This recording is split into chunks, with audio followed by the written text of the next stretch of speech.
This LOS is explain the 4 C's: capacity, collateral, covenants, and character of traditional credit analysis. Traditional credit analysis, corporate debt securities. So now we're looking at the 4 C's of credit analysis. The first one is capacity. Capacity is the ability of a borrower to service its debt.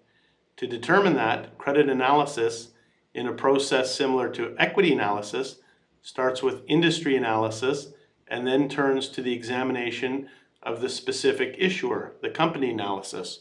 So the things that we look at are the industry structure, competition, and the industry and company fundamentals.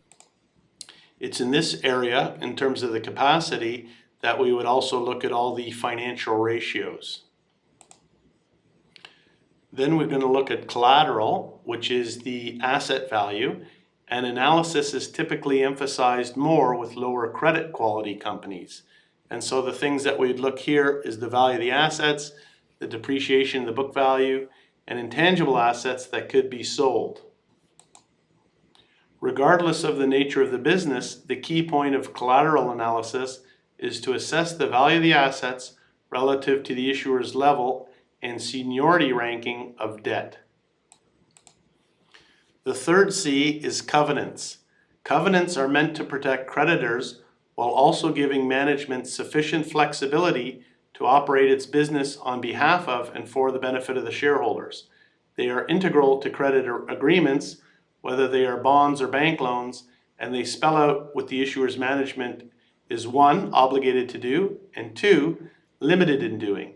So we've seen this before in the previous LOS. The former are called affirmative covenants, whereas the latter are called negative or restricted covenants. Okay? So the covenants are the legal stipulations of the bond issue. Finally, we're going to look at the 4th C, which is character. And in terms of character, we're looking at the management, the integrity of the management, the history, the accounting, whether it's conservative or aggressive, and the treatment of the debt holders versus equity. Note that the character of a corporate borrower can be difficult to observe. So we'll just finish this LOS with 2 quick practice questions. Heavily regulated monopoly companies, such as utilities, often carry high debt loads. Which of the following statements about such companies is most accurate? A, regulators require them to carry high debt loads. B, they generate strong and stable cash flows, enabling them to support high levels of debt. Or C, they are not very profitable and need to borrow heavily to maintain their plant and equipment. I think that question is fairly easy. B is correct. Because such monopolies' financial returns are generally dictated by the regulators, they generate consistent cash flows and therefore are able to support high levels of debt.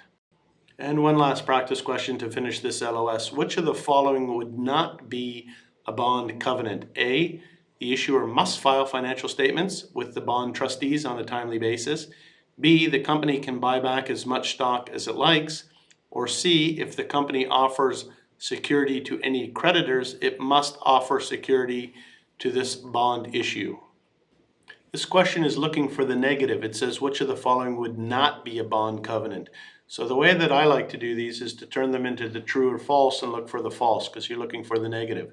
So sometimes I read it as, which of the following would be a bond covenant? Issuer must file financial statements with the bond trustee? Yeah, that's true. That's a covenant. If the company offers security to any creditors, it must offer security to this bond issue. Yeah, that's true. That's also a covenant. The company can buy back as much stock as it likes. No, that would be a false. Okay, so B is correct. Covenants describe what the borrower, 1, is obligated to do, or 2, is limited in doing. It's the absence of covenants that would permit a company to buy back as much stock as it likes. A requirement that the company offer security to this bond issue, if it offers security to other creditors, is referred to as a negative pledge. And that's the last slide for this LOS. Thank you.